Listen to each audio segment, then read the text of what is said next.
Hi guys, tara samahan niyo akong pumunta ng studio ng Harry Potter dito sa Tokyo, Japan. Bali, naisipan ko nga pumunta dito dahil Saturday nga at matagal ko nang binili yung ticket kasi nagkakaubusan. So bali, ang sinakyan ko is from Tokyo to Toshimaen Station. Kapag nakakita na kayo ng train ng Harry Potter, ibig sabihin malapit-lapit na kayo sa Toshimaen. Ito yung sample guide from Tokyo Station to Toshimaen Station. May cost of fare yan at saka time of travel. Paglabas nyo ng train, pwede kayo mag-picture-picture dyan for your remembrance. Tapos, yan makikita nyo dyan yung signage ng Toshimaen. Tapos, sundan nyo lang yung mga tao dyan. Madalas may mga signage naman. Tapos, marami ding kainan. Pwede kayong kumain muna. Hindi kayo maliligaw dyan kasi pwede nyo lang sundan yung flow ng mga tao kung saan halos lahat papunta. Tapos, makikita nyo naman dyan yung gate at saka yung mga matataas na puno. Bali, around November ako pumunta dito kaya medyo pa-autumn na rin kaya nakita ko yung mga puno na naka-yellow green pa. Yung ticket is nabili ko lang din pala sa Klook, around 6,800 yen. Kasama na dun yung unlimited Tokyo train for one day. Tapos pagpunta nyo dyan, ipepresent nyo lang naman yung QR code.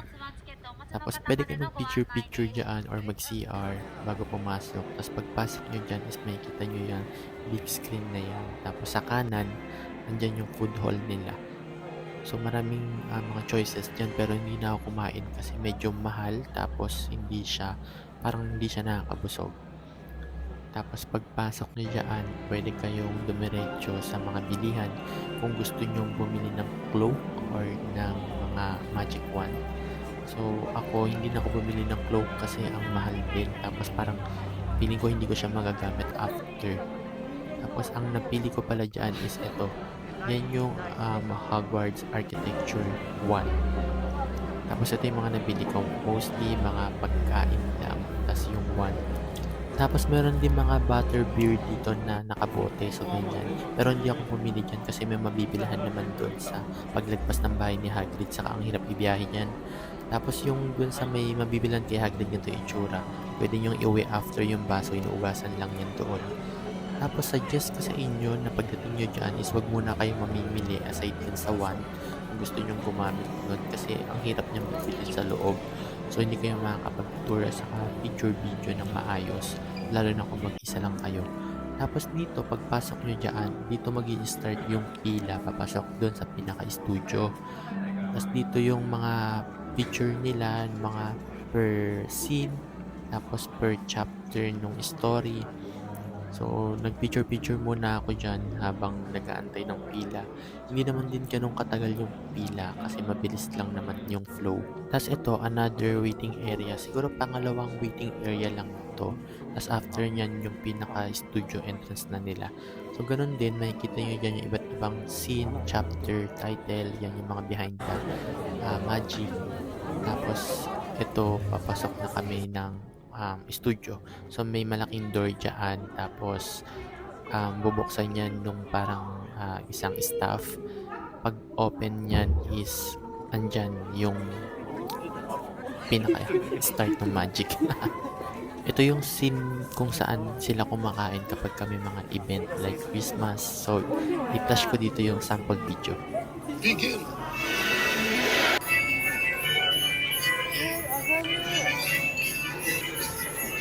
Tapos after dito, papasok na to dun sa may gumagalaw na hagdanan. So, sa personal, grabe, amazed na amazed ako dito. Tapos, talagang gumagalaw siya. Yun nga lang, hindi kayo pwedeng umakyat sa hagdan for safety din siguro. Pero, sa personal, talagang nakaka-amaze siya. Imagine paano nila nagawa to na parang kasing tulad talaga ng original set na ginawa nila. Tapos yung mga painting dyan sa wall, yung iba dyan is talagang live na gumagalaw. At kayo mismo yung pwedeng mapunta dyan. Meron dyan parang photo booth na pipilahan ninyo. Tapos magpapa-video kayo doon. Tapos aantayin nyo lang siyang mag-flash dyan sa isa sa mga live na painting. Tapos video nga ako doon. Tapos mamaya papakita ko sa inyo itsura. Tapos ayan nga, yung itsura ng hagdan. Bali, hindi kayo pwedeng umakyat. So for ano lang talaga siya, design. Saka nakikita nyo lang siyang gumagalaw pero hindi kayo pwedeng mismong umakyat sa hagdan na yan. Mas nakaka-amaze siya sa personal talaga. Tapos sa kaliwa, lakad-lakad kayo diyan, makikita niyo diyan yung mga station booth. Doon kayo magpapa-video, papa-picture, tapos lalabas ng ganito. Yan, ganyan, di ba? Nakakahiya. Imagine nyo, nakikita ng lahat. Kaya after nyan, lumabas, binidyoran at binidyohan ko lang, sumalis na ako. Itong next scene na to, hindi ko to maalala kaya hindi ko siya mapapaliwanag. Tapos ito, pensive daw ang tawag dito. Ito yung parang ginagamit nila kapag may memory silang gustong balikan or parang alamin.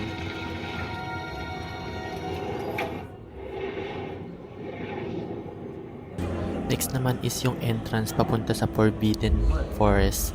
So, dito yung parang mga scene nila na kung saan marami silang nakitang mga kakaibang mga creature. Pagpasok nyo ng Forbidden Forest, makikita nyo dyan yung mga malalaking puno. As in, parang totoong-totoo talaga sila, guys. Tapos, ang lalaki niyan. Pagpasok nyo dyan sa kanan, andyan si Hagrid at saka yung Buckbeak. Yung ibon niya na parang kabayo, yung katawan. Tapos gumagalaw yung ibon pero siya hindi. Steady lang siya. Tapos itong next scene naman na to is yung Rambo car. Ayan yung scene na sumakay sila sa Rambo car ni Ron at saka si Harry Potter. Tapos na-aksidente sila, bumagsak sila sa parang puno. Tapos may mga binabasa din naman dyan pero nasa inyo kung babasahin ninyo or i-appreciate nyo na lang yung mga design kasi talagang mahirapan kayong mag-focus din sa sobrang dami. Ito naman next is yung centaurs. Yan yung parang mga kabayo, tikbalang. So, yan yung mga parang isa sa mga bantay sa Forbidden Forest. Meron din silang mga scene dyan. Kasama yung parang yung isang teacher. Tapos, kinuha yung teacher nila, yung professor. Yan. So, itong next scene na to is mga parang mga ghost to. Hindi ko na maalala to kasi sobrang tagal ko na rin napanood yung Harry Potter. At sa sobrang dami nilang mga chapter, hindi ko na rin maalala yung pagkakasunod-sunod. Pero nakaka-amaze kasi parang, alam mo yun, parang feeling mo nasa loob ka ng cast nila. Parang ikaw mismo yung gumaganap. Kasi totoong-totoo talaga yung pagkakasetup nila. Sulit na sulit yung pagpunta dyan. Tapos, next is yung Hagrid's hat. Ayan yung pinakabahay ni Hagrid. Ayan yung mga stone. Pagpunta nyo dyan, makikita nyo dyan yung si Hagrid. Tapos, yung setup ng bahay niya. Tapos, may mga nag-explain naman dyan. Yun nga lang Japanese. Pero meron kayong pwedeng arkilahin dyan na headphone na translation ng English. Tapos, ito si Dobby. So, more on wallpaper to. Saka explanation, yung mga scene nila, mga character. Ito din yung way papunta dun sa bahay ng Aunt Marge ni Harry Potter. So, ito yung isa sa mga iconic scene ng Harry Potter nung lumobo yung auntie niya. So, yung scene na yan is parang nagkaroon sila ng argument ni Harry Potter tapos parang nagamitan siya ni Harry Potter ng magic. Kaya siya lumobo ng lumobo hanggang sa nag-float siya, lumipad.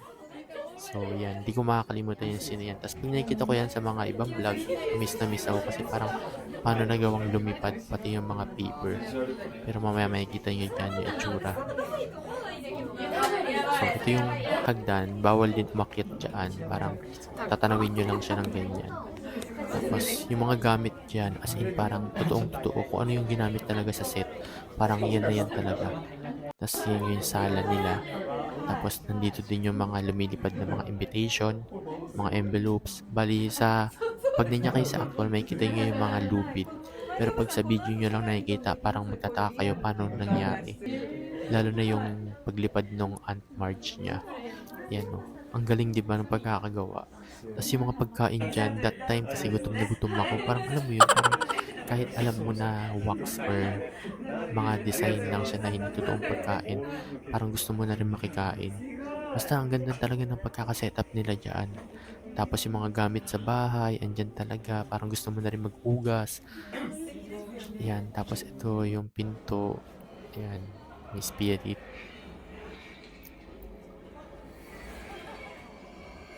Tapos ito naman, yung scene na to, ito yung parang nagiging portal nila. Yan. So, meron dyan parang photobooth din or video booth na pwede kayong magpakuha. Tapos ito yung ulo ni Hagrid. Meron palang scene dun si Hagrid na parang hindi wala talagang totoo yung ulo niya. Pero kung titignan niyo sa palabas is parang totoong totoo, di ba? Ang galing.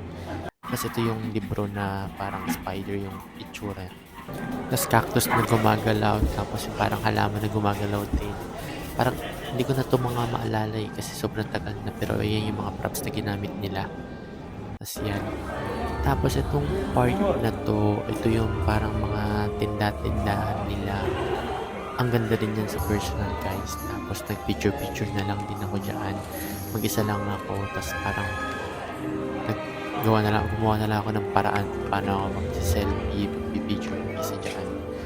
Ang ganda niyan sa personal guys, iba't ibang tindahan, pero hindi siya open. So, parang makikita nyo lang siya sa labas, pero hindi kayo pwedeng makapasok. Finally, yung last part yung studio tour nila is yung kabuuan ng Hogwarts. Diyan yung makikita yung night scene at saka day scene yung building, yung buong Hogwarts. Para tong mini version nung nasa USJ Japan, diba? Kasi ito sa USJ is malaki-laki. Ito naman is maliit lang kasi nasa loob lang siya ng studio. Tapos sobrang ganda niyan talaga. Ito naman is nasa loob na ulit to ng store nila. Hawakan nyo lang yung wand, tapos lalabas yung mga character ng Grindelwald. Tapos ito yung mga sample shot ko sa loob ng studio guys.